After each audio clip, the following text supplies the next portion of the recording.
They also were out without Trayvon Merrick at safety because he was suspended for punching Juwan Jennings in the groin, who the Browns, by the way, said deserved to be punched in the groin. So that's an intriguing soap opera storyline for the NFL.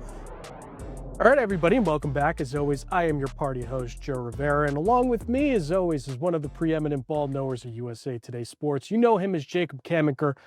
We know him as Rowdy Voddy Piper. And Jacob, how are we feeling, man? The Yoffs are right around the corner. Fantasy football playoffs. We love the Yoffs around here. How you feeling? How many you doing the dance? You in this thing?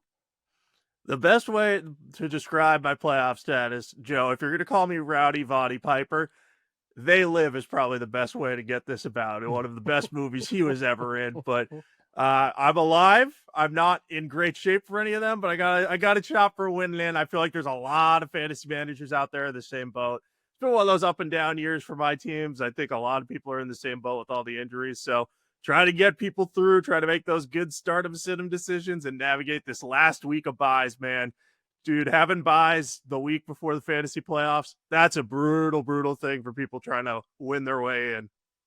Yep, it's terrible. And you've come to kick ass and chew bubblegum, but you're all out of bubblegum, Jacob. So let's give him, instead of bubblegum, let's give him some sleeper picks. Now, I know you're a man after my own heart, Jacob, because whenever I see a Jets player on any one of these start lists or sleeper lists, it always makes me happy, right? So why don't you give the people a dose of reality with Tyrod Taylor and why he's a sleeper pick this week? Yeah, so Joe, this boils down to a couple things. First of all, this is not a good week to need a streaming quarterback because you got a lot of dudes out of action. I mean, the bye week quarterbacks alone are Drake May, Brock Purdy, Jackson Dart, and Bryce Young, who's played better of late. He's had 3 touchdown games his last 3 games. So none of those guys are going to be available. You got Justin Herbert, who's a little bit banged up at this point. So people are going to be looking at that waiver wire and say, man, which of these guys can I trust just to navigate me through this last week? And I think Taylor's a good bet because of his rushing floor. We saw that show up against the Falcons. He ran for 44 yards and a touchdown on 8 carries last week. And he's facing a Miami defense that's allowed the 3rd most rushing yards to quarterbacks this year. So that's going to give Taylor a decent floor. And then you look at the strides the Jets passing game has made with him kind of leading the charge there instead of Justin Fields, and Adonai Mitchell and John Mechie III kind of stepping up, and you're saying to yourself, hey, this team, they got some good young weapons. Let's see what they can do. So I'm not expecting Taylor to have like an explosive outing by any means, but I think he's the type of guy that, can get you the 15 to 20 points you need from a bye week filler at quarterback and just get you through the playoffs.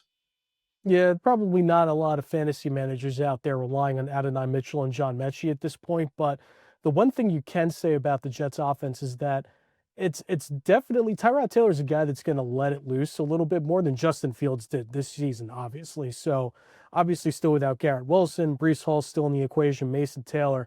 I think you could expect a little bit more passing volume with the Jets moving forward. As 3-9 season, maybe they cut it loose, they take some more chances downfield, especially with Adonai Mitchell, who's looked pretty good. So I like that sleeper pick, Jacob. Thank you for starting off this recording on such a positive note. Let's head out west now. Let's head west, young man, and let's talk about the Rams running back room. Kyren Williams briefly exited the game on Sunday with an ankle injury. He returned in the second half, but Blake Corum makes your sleeper list this week. Why is that? Yeah, a big chunk of that is about the ankle injury for Kyren Williams. Sean McVay has said that he doesn't anticipate Williams missing any time because of it, but I'm just wondering if McVay will look at this as an opportunity to say, hey, we're not, they're not going to take their foot off the gas. They're in a tight NFC West race, so they're still going to rely on Williams. But he might say, hey, if there's an opportunity to get Corum some more work and turn this into more of a 50-50 split, it might be the time for the Rams to do that. They're playing a Cardinals defense that's allowed the 9th most fantasy points per game to running backs. And Corum was good last week against the Panthers. He had 81 yards at a touchdown on 7 carries. He looked explosive. It looked like for a moment when Kyren Williams went out of the game, it looked like Corum could end up being a 100-yard rusher. And even last game, the split 13 carries for Williams, 7 for Corum. If you get to 10-10 instead this week, if this turns into a blowout and the Rams decide to rest Williams, Corum has a pretty high ceiling. Now, I get the floor is going to be low because if this turns into a close NFC West battle, they might lean more on Williams. But I think between the injury and the fact that the Cardinals just haven't been able to win games and haven't been very good this year, it makes me look at Corum and say, hey, this is a dude that if you need help at the position, don't be afraid to plug him in at flex and see what he can do. I like it, Jacob. I like it. And you know what? Matthew Stafford, slight regression this past weekend. Does that make you nervous at all?